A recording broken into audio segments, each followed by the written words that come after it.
ఏమైనా సరే ఇప్పుడు మాత్రం రామచంద్రమూర్తి యొక్క వియోగాన్ని నేను భరించలేను. రామచంద్రమూర్తికి రాజ్యం లేదు అంటే మాత్రం నేను జీవించలేను సుమా. ఏమైనా సరే కొంచెం అవకాశం మాత్రం ఇసుమా, కొంచెం జ్ఞాపకం చేసుకో, కాస్త ఆలోచన చెయ్యి, దానిలో ధర్మశాస్త్రం ఏమైనా ఉందేమో కొంచెం ఆలోచించు. అయినా ఏ ధర్మము లేకుండా భరతుడికి పట్టాభిషేకమా అన్నాడు. అంటే ఏ ధర్మము లేకుండా భరతుడికి పట్టాభిషేకమా? ధర్మరీత్యా కౌసల్యం కొడుకే అవుతుంది పట్టాభిషేకం. అందుకనే సంకల్పించాడు సుధమహారాజు గారు, అందుకనే సంకల్పించాడు. కానీ ఎప్పుడు జ్ఞాపకం వస్తుందో, ఎప్పుడైనా ఈ మాట అంటుందేమో, మధ్యలో ఆగిపోతుందేమో అనే భయం సుధమహారాజుకి మొదటి నుంచి ఉంది ఆ భయం. అలాగే పెద్దలు కూడా భగవంతుడు ఏమనుకుంటే అదవుతుందా, నారాయణమూర్తి గారి యొక్క అనుగ్రహం చేత ఏది జరగవలసిందే అదే జరుగుతుందని ప్రతి వాళ్ళు పెడుతూనే ఉన్నారు. ప్రతి వాళ్ళు కూడా గ్యారంటీనా, ఏం పట్టాభిషేకం ఇంతవరకు వస్తే ఇంకా ఆగుతుందా అని ఒక్కడు కూడా అనడం లేదు. ఏమండి కౌసల్యమ్మ అనడం లేదు. అలాగే భగవదారాధన చేసేటువంటి మహాతల్లి ఆవిడే అనలేదే, మరి ఇంకెవరంటారండి వశిష్ఠ మహర్షి గారు? ఆయనంటే అది అలాగే ఉన్నాడు, ఆయన అలాగే అంటున్నాడు. అలా ఏది రాసి పెట్టి ఉంటే జరుగుతుందేవయ్యా అంటున్నాడు. ఏది రాసి పెట్టి ఉంటే జరుగుతుందన్నారు. భగవంతుడి నిర్ణయం ఎలా చేస్తే అలాగే జరుగుతుందంటున్నారు. కానీ ఇందులో భగవంతుని యొక్క నిర్ణయం ఏమిటో ఒక్కళ్ళు చెప్పడంలా. వాళ్ళంతా అలా ఆచరిస్తున్నారా, అలా సంతోషిస్తున్నారా? ఇక్కడేమో మధ్యం మళ్ళీ అడ్డం వచ్చేసిందా? ఇప్పుడు ఏమిటిరా కర్తవ్యం? ఆవిడ అబద్ధాల కోరు కాకూడదు, మాట తప్పడానికి వీల్లేదు. సుధమహారాజు గారికి అడ్డం వస్తోంది. ఇక్కడ రాముణ్ణి విడిపెట్టి నేను బతకలేనే, రామమేనా అలా జీవిష్యే, రాముడు లేకుండా నేను ఉంటానా? రామచంద్రమూర్తి కనుక లేకపోతే ఇవా నాకు మాత్రం మరణమే శరణ్యం అన్నారు. ఏమైనా సరే నాకు మాత్రం భర్తృ పట్టాభిషేకం జరగవలసిందే, రాముడు వెళ్ళవలసిందే అంటోంది పాపం ఆవిడ. నశ్రీర్జిహాతి న ప్రాణాన తేజో న పరక్రమ అన్నట్టుగా ఎలా విలపిస్తూనే ఉన్నాడు. ఇక నా మాట విను, ఒక్క మాట చెబుతానన్నాడు. ఒక్క మాట చెబుతాను ఇందులోనన్నాడు. ఏమిటో తెలుసా? అయినా రామచంద్రమూర్తికి పట్టాభిషేకం జరగకుండా ఉండాలని ఇంత గట్టి కోరిక నీకు ఎందుకు వచ్చిందన్నారు. నీకు ఎందుకు వచ్చింది ఇంత గట్టి కోరిక ఎందుకన్నాను? ఎందుకో తర్వాత కదండి, ఇప్పుడు మాత్రం జరగవలసింది అది.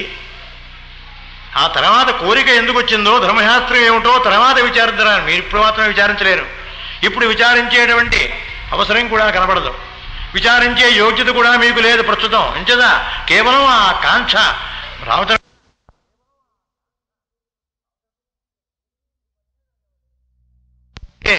ఈ పనే జరగవలే. రామచంద్రమూర్తి యొక్క రాజ్యం మాత్రం పట్టాభిషేకం జరగకుండానే ఉండవలే. రామచంద్రమూర్తి ప్రభువు కావడానికి వీల్లేదన్నారు. అంత తప్పుపడుతున్నావు? ప్రత్యేకించి రామచంద్రమూర్తి ప్రభువు కావడానికి వీల్లేదంటున్నావు ప్రతిదానికి కూడా. రామచంద్రమూర్తి ప్రభువు కావడానికి వచ్చినటువంటి అడ్డం ఏమిటన్నాడు ఆయన. ఏమీ కారణాలు ఏముంటున్నావు? రామచంద్రమూర్తి దగ్గర అన్నీ సుగుణాలే అంటున్నావు. ఈ సుగుణ సంపత్తి గలవాడు మహానుభావుడికి ప్రభువు కావడానికి వీల్లేదా? ఎంచేత వీల్లేదన్నాడు ఆయన. ఏమైనా సరే ఇప్పుడు మాత్రం మీరు నన్ను ఏమీ ప్రశ్నించవద్దు. సత్యవాక్ పరిపాలకులు మీరు కావాలనుకుంటే అంతే. మీరు కనుక సత్యవాక్ పరిపాలకులు కావాలనుకుంటే, సత్యమే కనుక ఆధారం అని మీరు కూడా అనుకుంటే, మీ కుటుంబంలో పుట్టిన అలాగే నీ శరీరమును కోసి పంచిపెట్టారే, అటువంటి వాళ్ళ కుటుంబంలో పుట్టినటువంటి నీవు ఈవేళ మాత్రమే ఏదో సుధమహారాజు గారికి ప్రత్యేకించి సొంత కోరిక వచ్చింది అనేటువంటి మాట అనిపించుకుంటారా స్వామి? ఏమైనా సరే ఆ సొంత కోరిక పుట్టిందనే కోరిక లేకుండా మీకు ఒక ధర్మం కోసమే నిలబడ్డాను అనే కనుక ఒక్క మాట కనుక మీరు అనుకుంటే రామచంద్రమూర్తి పట్టాభిషేకం ఆగిపోవడానికి మీరు కూడా అంగీకరిస్తారండి. మీరు కూడా అంగీకరిస్తారు ఆ ధర్మం కనుక మీకు తెలిస్తే అన్నారు. ఏమైనా సరే నాకు మనస్సు ఒప్పడం లేదన్నాడు. శరీర భ్రాంతి మాత్రం పోగొట్టుకోలేకుండా ఉన్నాడు కనుక, ఈవిడ మాత్రం పోగొట్టుకోలేకుండా ఉన్నాడు. ఆ పక్కన ఉన్నటువంటి ఆ కుబ్జ కైకమ్మకి కరెక్ట్, గట్టిగా అలాగే పట్టుకూర్చో, అలాగే పట్టుకో, తేలుతుందిగా విషయం అంటున్నారు పాపం ఆవిడ. మళ్ళీ ధైర్యం చెబుతోందేమో పక్క నుంచి, ఈవిడికి ధైర్యంగానే ఉంది. ఏమైనా సరే రామచంద్రమూర్తి పట్టాభిషేకం ఆగిపోవలసిందే అంటోంది ఆవిడ. సుధమహారాజు గారు మాత్రం కుబ్జని చూడలేదు కానీ కైకమ్మను చూస్తూ ఏడుస్తున్నాడు. ఏమని ఇప్పుడు నా ముఖం ఎవరికి చూపించను, ఏమని చూపించను? ఇంకా కౌసల్యాది మహాతల్లులంతా ఉన్నారు కదా, వాళ్ళకి కుమారుడు కదా, ఇప్పుడు నీ కుమారుడికి పట్టాభిషేకం ఆగిపోయిందని చెప్పడానికి వెళ్ళనా? నేను బయటికి ఏమని వెళ్ళను కైక? బయటికి వెళితే నా ముఖం చూసే అవకాశం కూడా ఎవరికి లేదే. దౌర్భాగ్యమైనటువంటి దరిద్రుడురా, ఉత్తరక్షణంలోనే మాట మారిపోయిందిరా అనుకుంటారే. ఉత్తరక్షణంలో ఇప్పటిదాకా పట్టాభిషేకం అనుకుంటూ గ్రామం అంతా కూడా మహోత్సవంగా చాలా తీర్చిదిద్దుతున్నారా? అటువంటి వాళ్ళు పట్టాభిషేకం ఆగిపోయిందిరా అంటే నన్ను ఏమంటారు? నేనేగా వీడు బయటికి వెళ్ళి చెప్పవలసింది. ఇప్పుడు నేనే బయటికి వెళ్ళి చెప్పాలి. నేనే బయటికి వెళ్ళి చెప్పాలంటే నన్ను గురించి ఏమనుకుంటారు కైక?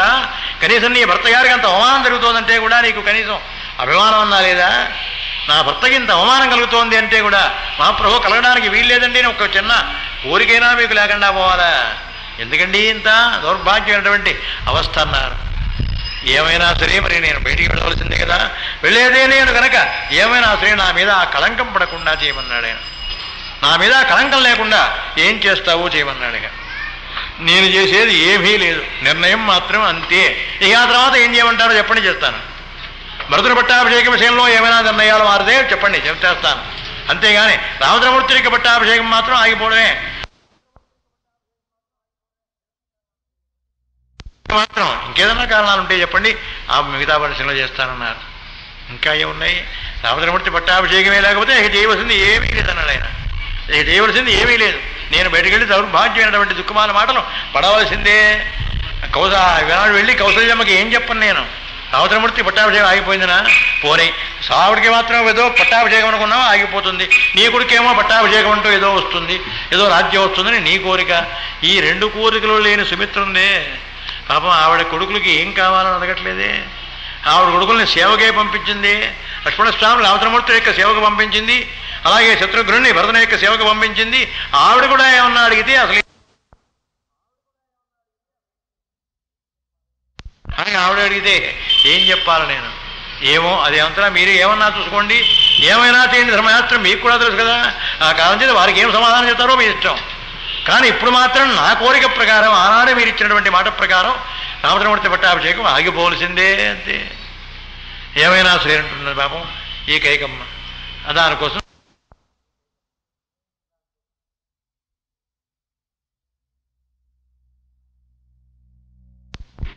ఆ అనంతరం కైకమ్మ చివరికి ఒక్క మాట చెప్పింది. ధర్మశాస్త్రీత్యా, ధర్మశాస్త్రానికి కట్టుబడి ఆవిడ కూడా ధర్మం కోసమనే రామచంద్రమూర్తి పట్టాభిషేకం ఆగిపోవాలని అడుగుతున్నారు కనుక, అది కూడా ధర్మమే కనుక ఆవిడ చివరికి ధర్మం కోసమని ఒక మాట మాట్లాడింది ఆవిడ. ఏమండి, కేవలం ఇవన్నీ కాకుండా నేను అనలేదు అని ఒక్క మాట అంటే సరిపోతుంది కదా. ఆవేళ ఎప్పుడో అన్నాను, అవేదో ఆ పాటను అడగలేదు వరములు అని చెప్పి ఆ శంబరాసుర సంహార సమయంలో నేర్చినటువంటి వరములు ఇవాళ యథార్థంగా అవి ఇప్పుడు కూడా ఇంకా చెల్లుతాయి అని మాత్రం నేను అనలేదు అని ఒక్క మాట అంటే సరిపోతుంది కదండి అని.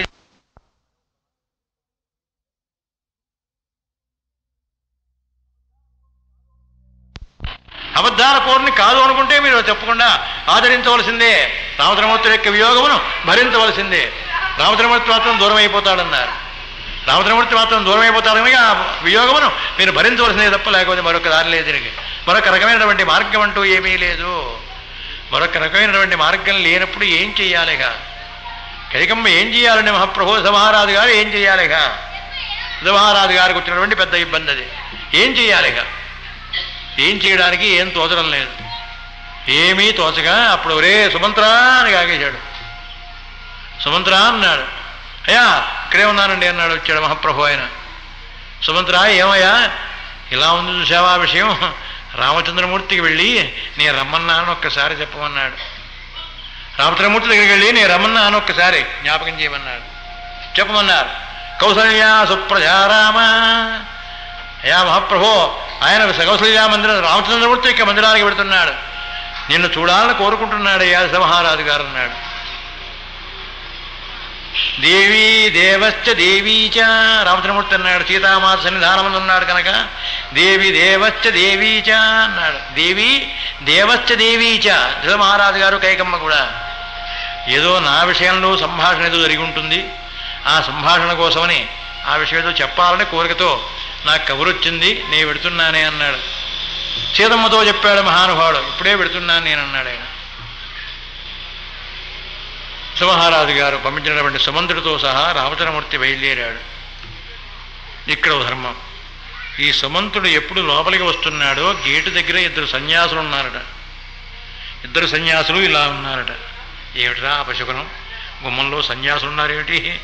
వీళ్ళేమో ఇతరమైనటువంటి గృహస్థాశ్రమంలో లేకుండా ఒకటి సన్యాసులు మాత్రమే ఉన్నారేమిట్రా అనుకున్నాడు పాపం సుమంతుడు. ఈ సన్యాసులు ఇలా ఉన్నారేమిట్రా అని. ఏం చేయాలి? సరే లోపలికి వెళ్ళాడు. రామచంద్రమూర్తిని వెంట పెట్టుకున్నాడు.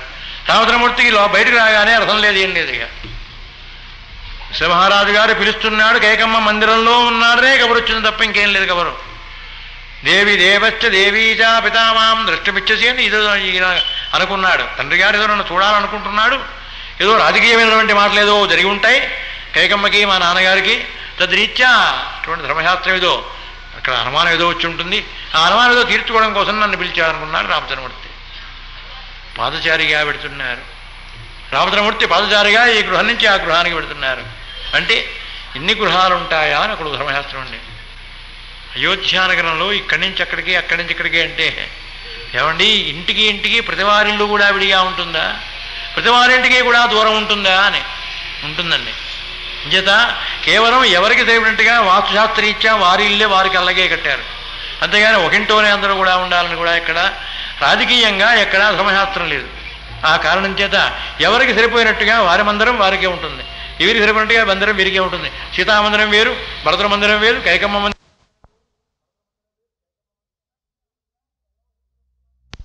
ఆ మందిరానికి వెళ్ళవలసి వచ్చినప్పుడు మాత్రమే ఇలా పెడుతూ ఉంటారు, కొంచెం దూరమే ఉంటుంది కనుక. రథం మీద పెడితే వాళ్ళు గౌరవంగా రథం మీద పెడుతుంటారు, ఏదో అవసరం లేనప్పుడు పాదచారిగా పెడుతూ ఉంటారు, రకరకాలుగా ఉంటారు. పాదచారిగా ఎప్పుడైతే రామచంద్రమూర్తి బయలుదేరాడో మేడమించినటువంటి స్త్రీలందరూ కూడా చూస్తున్నారు. పుష్పగుచ్చములతో రామచంద్రమూర్తిని అలా ఒక్కసారి ముంచెత్తేయాలి, రామచంద్రమూర్తిని సంతోషంతో ఒక వరియాడం అలా వేయాలనుకుంటే రామచంద్రమూర్తి పాదచారిగా పెడుతున్నాడు. ఏమిట్రా, కైకమ్మ మందిరంలో కైకమ్మ మందిరంలో ఉన్నాడు కనుక ఆవిడ ధర్మగ్నీజ కులగ్నీజ, ఆవిడ ధర్మం అంటే ఆవిడకి అక్కర్లేదు, వంశం అంటే అక్కర్లేదు, కేవలం ఆవిడకి అనుకున్న వాడే కావాలి. ఆ కారణం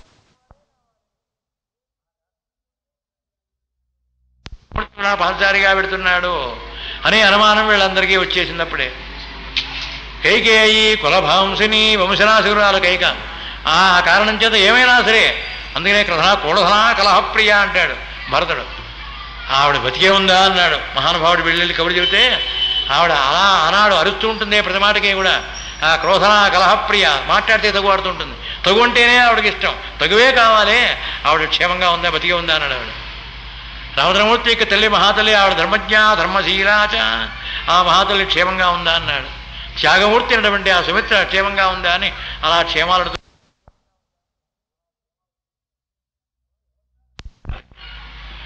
ఎవరన్నారు అర్జెంటుగా? వశిష్ఠుల వారు మనమన్నారు, అది కబురు. ఆ కారణం చేసి వెంటనే మహానుభావుడు బయలుదేరుతాడే, అక్కడ కూడా ఈ మాట వస్తుంది. కైసేయిచి కులగ్నీచ కైకేయి కులభాంసుని వంశనాశురాలది. ఆ కారణం చేత ఏమైనా సరే ఈవిడంతా రామచంద్రమూర్తి జగమహారాజు గారు ఆ మందిరంలోనే ఉండగానే కబురు వచ్చిందంటే ఆ మందిరంలో ఏదో గొడవ జరిగే ఉంటుంది.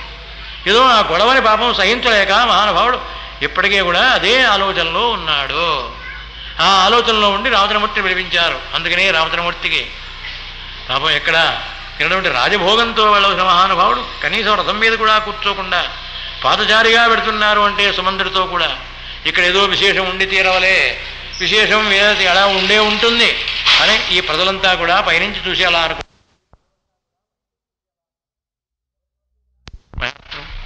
ఎవరికెవరికి కూడా ఏమీ తీరడం లేదు. సరాసరి ద్వారం దగ్గరికి వచ్చాడు. పాదయో పతితో భువి, రామచంద్రమూర్తి శ్రీమహారాజు గారి కాళ్ళ మీద పడి రామచంద్రమూర్తి వర్మాహంభో అభివాదే అన్నాడు. మా రామచంద్రమూర్తి వచ్చాడు అని చెప్పుకున్నాడు. శ్రీమహారాజు గారు రా అన్నాడు, మా లేదు పడిపోయినాడు. రామా అనేవట్ట, రానే ఒక అక్షరం అన్నాడు, మళ్ళీ పడిపోయినాడు వెనక్కి. ఏమమ్మా, నాన్నగారికి ఏదన్నా వ్యాధి వచ్చిందా? నాన్నగారికి ఏమన్నా మనశ్చిమితం లేకుండా ఏదైనా కలిగిందా?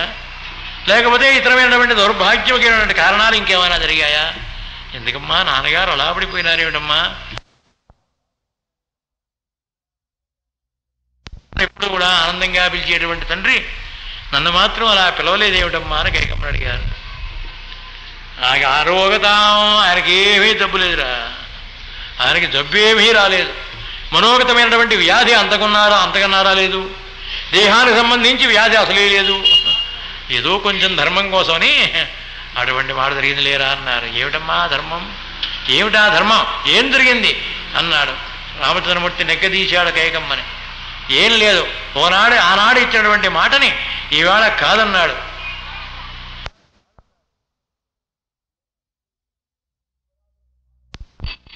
శంబరాసుల సంహార సమయంలో ఇచ్చినటువంటి వరములు నేను కోరుకున్నాను. తప్పా చెప్పు? నాకిచ్చిన వరములే నేను కోరుకున్నాను. ఇప్పుడు తప్పు లేదమ్మా చెప్పు అన్నాడే రామచంద్రమూర్తి. తప్పు లేకపోతే ఆనాడు వరములు 2 ఈనాడు ఇవ్వమన్నాను. అప్పుడెప్పుడో ఇచ్చాడు. ఆ 2 వరములలో ఒకటి భరతుడికి పట్టాభిషేకం, 2 నువ్వు అరణ్యవాసానికి వెళ్ళాలి అని నేను అడిగాను. మొదటి దానికి సమాధానం లేదు, రెండవ దానికి సమాధానం లేదు. ఏమిటో అది బీసిపోయాడంతే. అలా పడిపోయి మహాప్రభు ఎలా ఏడుస్తున్నాడు. మీ నాన్నగారికి అంతకన్నా ఏ రకమైన నిజంగా నాన్నగారు అందుకోసమేనమ్మా అన్నాడు. నాన్నగారు ఆ కారణం చేతనే ఇలా అయినాడా? ఆ కారణం చేతనే అలా చెప్పలేక, ఆ ధర్మం ఏమిటో ఇవాళ అనలేక, ఆ మాట నేను ఎగిచ్చినటువంటి వరములు కాదనలేక, ఆ వరములు ఇవ్వలేక, ఇస్తే తన మీదకి ఏదో ఇబ్బంది కలుగుతుందేమోనే భయం చేత అందుకునే అన్నాడా అన్నాడు. ఏమో ఎందుకన్నాడు మరి, ఇప్పుడే నువ్వే అడగాలి నాయనా. ఎటువంటి కారణమే కనుక అయితే నాన్నగారి కోసమనే ప్రాణం వా విపరిత్యజ్య, ప్రాణమైనా వదిలేస్తాను, సీతనైనా వదిలేస్తాను, రాజ్యమైనా వదిలేస్తాను, ఏమైనా సరే నాన్నగారికి సంతోషం కలుగుతుంది, నాన్నగారు ధర్మస్వరూపుడే కనుక అవుతాడు అంటే ఏమైనా సరే చేయడానికి సిద్ధంగా ఉన్నాను అన్నాడు. మీ నాన్న కోరిక ఇదిరా, ఈ పని చేస్తే మీ నాన్న సంతోషిస్తాడు రా అని తల్లి చెబితేనే చేస్తాడే, దాని పేరే పితృవాక్య పరిపాలన అంటే. నోటితో చెబితే కాదు మహాప్రభు, మన అబ్బాయి పని చేస్తూనే ఉన్నాడు. అరే ఆ ఊరలరా అంటే పెడుతున్నాడు, ఈ పని చేయాలంటే చేస్తున్నాడు, అంత మాత్రం చేత మనవాడు పితృవాక్య పరిపాలకుడు అవుతాడా? కాడు. పితృవాక్య పరిపాలకుడు అంటే తండ్రి యొక్క సందేహాన్ని గురించి తల్లి చెప్పినా సరే దాన్నే కేవలం దైవేచ్ఛగా గ్రహించి, దాన్నే పరమాత్మ ఇచ్చినటువంటి అనుగ్రహంగా గ్రహించి ఆ పనిని ముందుకు వెళ్ళి చేస్తాడే. అందుకనే ప్రాణం వా విపరిత్యజ్య, ప్రాణమైనా సరే వదిలేస్తానమ్మా, సీతనైనా వదిలేస్తాను, రాజ్యమైనా వదిలేస్తాను, ఏమైనా సరే నాన్నగారు సంతోషిస్తాడు అని కనుక నువ్వు ఒక్క మాట అంటే, నేను చేసే పని వల్ల నాన్నగారు సంతోషమే కలిగితే ఏమైనా చేయడానికి సిద్ధంగా ఉన్నానమ్మా అన్నాడు.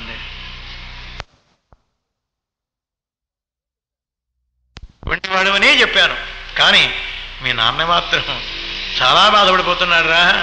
ఈ కారణం చేత ఏమీ చెప్పలేక, అవునన్నది పాపం కాదనలేక, ఇలా ఆనాడిచ్చినటువంటి మాటను కాదనలేడు, ఆ వరములు ఇవ్వలేదనలేడు, ఇవాళ నిన్ను మాత్రం వదలలేడు. చూసావా ఎటువంటి ఇబ్బంది వస్తుందో పాపం మీ నాన్నకి, ఈ ఇబ్బందితో ఇలా అయిపోతున్నాడు చూసావా అన్న. ఏమ్మా ఏమైతున్నప్పటికీ ధర్మశాస్త్రమే కదమ్మా, ధర్మం ధర్మమే, ధర్మం కోసం కట్టుబడే ఉండవలసిందే తప్ప ఎవరైనా సరే ధర్మాన్ని మాత్రం విడిచిపెట్టడానికి వీల్లేదు. ఆహా, ధర్మం యందు ఎంత ప్రేమ ఉందిరా నాయన రామచంద్ర. అందుకనే నువ్వు మాత్రమే ధర్మస్వరూపుడిరా. రామో విగ్రహవాం ధర్మ సాధు సత్యపరక్రమ. రాముడులే ఉంటుందంతే, అంతేగాని ప్రత్యేకించి రామావతారంలో నల్లగా ఉంటాడు, ఎర్రగా ఉంటాడు ఏం లేదు. అసలు మహాప్రభు ధర్మస్వరూపమే రామావతారం. ఆ కారణం చేత ధర్మమునకే కట్టుబడతావు కనుక నీకు మాత్రమే చెప్పుకున్నాను రా, ఎవరికీ చెప్పే అవకాశం ఏం లేదన్నారు. ఎవరికీ చెప్పే అవకాశం ఏం లేదురా అన్నారు. నాయన ఈ సంగతి వెళ్ళి మీ అమ్మగారికి కూడా చెప్పుదురా అని అనదామనుకుంటున్నాడు, కానీ అనలేకపోతున్నాడు. ఎవరైనా కొంచెం అభ్యంతరం పెడతారేమో, దానివల్లనైనా రామచంద్రమూర్తి ఇక్కడే ఉంటాడు అనేటువంటి కోరిక ఆయనకి. రామచంద్రమూర్తి ఎలాగైనా సరే ఇక్కడే ఉంటాడు, ఇక్కడే ఉండాలి, అది కోరిక అయింది. ఉండాలనే కోరిక అయింది, ఎలాగైనా సరే రామచంద్రమూర్తి బయటికి వెళ్ళాలనే కోరిక ఆవిడది. ఈ ఇద్దరు విషయం కూడా అలా సంఘర్షణలో పడ్డారు మహాప్రభు. సంఘర్షణలో పడిపోతున్నారు రామచంద్రమూర్తి. రామచంద్రమూర్తి నిర్ణయం మాత్రం ఒకటే, ఏమైనా సరే ధర్మం కోసమని నాన్నగారు ఆనాడు మాట ఇచ్చిన మాట యథార్థమే కనుక అయితే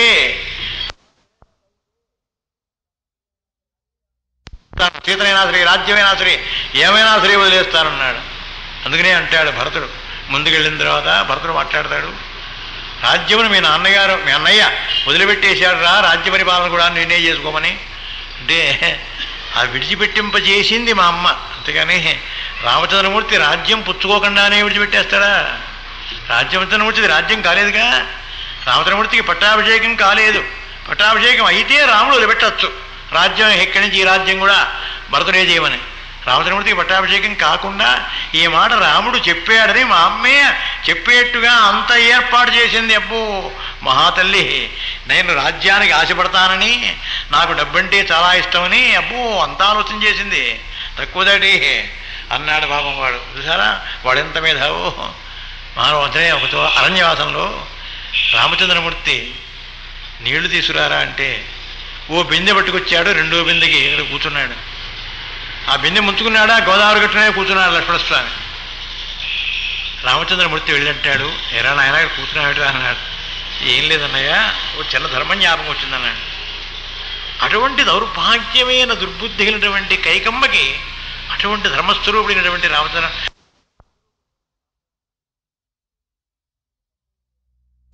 అంత ధర్మ ప్రవృత్తి గలవాడు భరతుడు.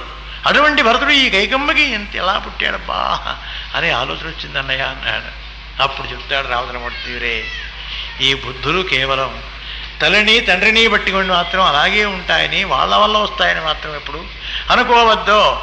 ఏ జీవుడు సంపర్కం వాడిదే. ఏ జీవుడు ఏ పని మీద వచ్చాడో ఆ పని వాడు పూర్తి చేస్తూనే ఉంటాడు. ఏ జీవుడు ఏ పనిని పెట్టుకొచ్చాడో ఇక్కడికి, వాడు ఏ జీవుడుగా ఎవరికి పుట్టాడు జన్మించాడో ఇక్కడ, వాడి పని ఏదో వాడు చేస్తూనే ఉంటాడు. వాడి పని కార్యక్రమం పూర్తి కావాల్సిందే. అది ఆపినా మాత్రం ఎవరు చేసినా ఆగదు.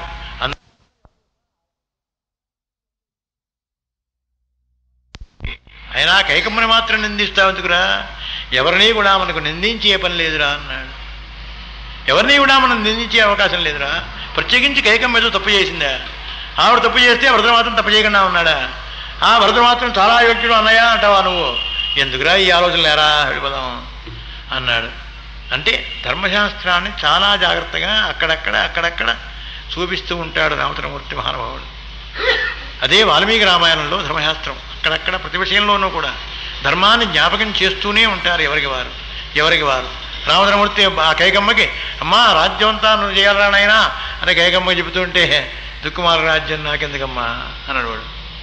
దుక్కుమార రాజ్యం నాకెందుకమ్మా, రామచంద్రమూర్తి దీనికి అధిపతి, రామచంద్రమూర్తి రాజ్యం చేయాలన్నాడు వాడు. ఎలాగండి? ప్రతివారు ధర్మం చెబుతూనే ఉంటారు. ప్రతి వారికి ధర్మం తెలుసు. ప్రతివారు కూడా ధర్మం కోసమే కట్టుబడి ఉంటారు, రావణాసుడితో సహా. కేవలం ఒక రామాయణంలోనే అంత కనిపిస్తుంది మీకు. ప్రతి పాత్రలోనూ కూడా ధర్మం ఉంది. ప్రతి పాత్రలోనూ కూడా నిర్వచనం చేస్తూనే ఉంటాడు ధర్మాన్ని గురించి. మరొక్క చోట మాత్రం ఎక్కడా లేదు. ఇతరమైనటువంటి కావ్యాలు భారతం ఉంది, భాగవతం ఉంది, వాటిల్లో మాత్రం ఎక్కడో అక్కడక్కడ ఆ పాత్రలో ఎక్కడో అక్కడ కనిపిస్తుంది తప్ప ఇలా ప్రతి విషయంలో ప్రతి పాత్రలోనూ కూడా మాత్రం ఎక్కడ ధర్మం అనేది కనిపించదు. ఆ ధర్మం అనేది మాత్రం వెతుక్కోవాలనుకుంటే ఒక రామాయణంలోనే ఉంటుంది. దానికి మాత్రం సందేహం లేదు. ఎంతమంది మహర్షులు చెప్పినా, ఎంతమంది ఆలోచన చేసినా వాళ్ళు మాత్రం ఇప్పటికీ కూడా అలాగే చెప్తూనే ఉన్నారు ధర్మాన్ని గురించి. ఆ ధర్మనిర్వచనం మాత్రం ఇప్పటికీ అలాగే ఉంది కనుక ధర్మాన్ని గురించి మాత్రం ఎప్పుడూ కూడా భేదం అనేది లేదు. ఆ కారణం చేత కేవలం కైకమ్మ అలా ఆశ్రయిస్తూనే ఉన్నారు. రామచంద్రమూర్తి నిర్ణయం అలా చేశాడు చివరికి. నాన్నగారి సంతోషం కోసమని, నాన్నగారు చెప్పినటువంటి ధర్మం నిలబడటం కోసమని, నాన్నగారు చెప్పినటువంటి యథార్థమైనటువంటి ధర్మమే కనుకైతే నాన్నగారి కోసమని, నాన్నగారి తృప్తి కోసమని, నాన్నగారికి కీర్తి కోసమని నేను ఏ పని చేస్తాను అంటే నాన్నగారి కోసమే చేస్తానమ్మా. అంతేగాని నేను ఇతరత్వమైనటువంటి నా కోరికతో కానీ, నాకున్నటువంటి కాంక్షతో కానీ ప్రత్యేకమైన కోరికంటూ నాకు ఎప్పుడు లేవు. నాకు ప్రత్యేకత అంటూ ఏం లేదు. నాన్నగారు చెప్పిన దానికే అక్కడ మనకు ధర్మశాస్త్రం ఉంది మహాప్రభు. ప్రత్యేకమైనటువంటి కోరికంటూ నాకు మాత్రం ఏమీ లేదమ్మా అనంతే. నాకు మాత్రం ప్రత్యేకత ఏమీ లేదు, అంతా నాన్నగారి కోసమే చేస్తానన్నాడు. అందుకనే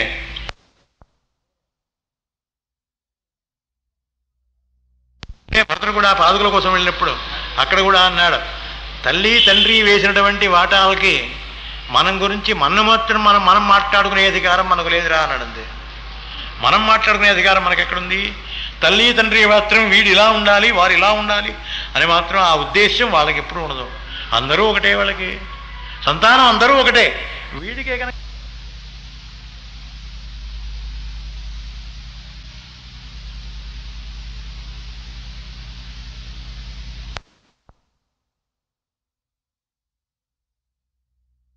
రామచంద్రమూర్తి పట్టాభిషేకం కోసం వెళ్ళినప్పుడు భరతుడు మాట్లాడతాడే, అక్కడ ధర్మానిర్వచనం చేస్తారు మహానుభావ. ఆ ధర్మనిర్వచనంలో అక్కడ చెప్పాడు పరమాత్మ, ఏమైనా సరే అమ్మా నా భరతుడు అంటాడు, అన్నయ్య ఏమైనా సరే రాజ్యం అంటూ ఈ తగువుడు మొదలెట్టిందే కైకమ్మ, ఆ మహాతల్లి ఇప్పుడే వచ్చింది, ఇక్కడే ఉంది. ఆయన ఇవాళ పొరపాటైపోయిందిరా, నువ్వే వచ్చి పరిపాలించరా అని చెప్పడానికి సిద్ధంగా ఉంది. ఇప్పుడు రా చెప్పు నాయన అన్నయ్య అన్నాడు. ఇప్పుడు చెప్పన్నయ్య అన్నాడు. రామచంద్రమూర్తి అన్నాడు, భర్త లేనటువంటి స్త్రీ చేత చెప్పించిన దానికి ధర్మయాత్ర పోలేరు తీయమన్నది. భర్త పోయిందిరా చెప్పిస్తావా ఇప్పుడు నువ్వు?